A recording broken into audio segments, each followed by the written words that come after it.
Indian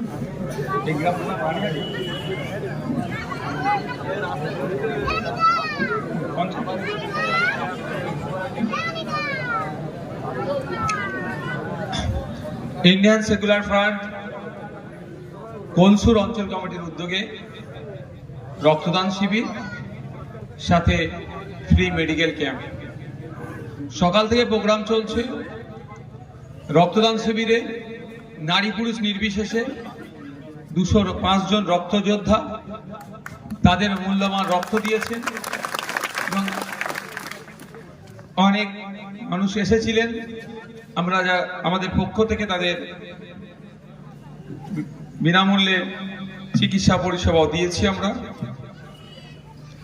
দ্বিতীয় পর্বের প্রোগ্রামে আমার পূর্ববর্তী বক্তারা সমগ্র রাজ্যের দেশের ইভেন দেগঙ্গার কি পরিস্থিতি সেই বিষয়ে আলোকপাত করেছেন।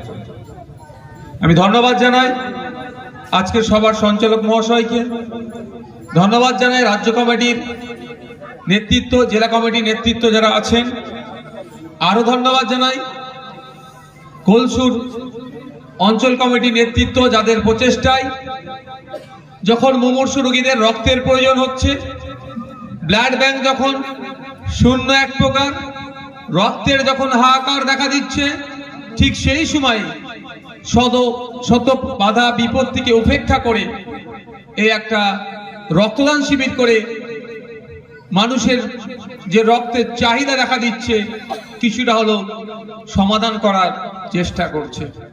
আরো ধন্যবাদ জানাই আজকে যারা এখানে এসে উপস্থিত হয়েছেন। দর্শকের আসনে অনেকে বসে আছেন, বসে থাকার থেকে বেশি দর্শক তো দাঁড়িয়ে আছেন। তাদের মূল্যবান সময়কে নষ্ট করে আজকের এই প্রোগ্রামকে সাফল্যের উচ্চ শিখরে পৌঁছাতে সহযোগিতা করেছেন যারা। ওই বাগানটায় তখনই পরিস্ফুটিত হয়, বাগানটা তখনই দৃষ্টিনন্দন হয় যখন বাগানের ফুলগুলো পরিস্ফুটিত থাকে। ওই প্রোগ্রাম রক্তদান শিবির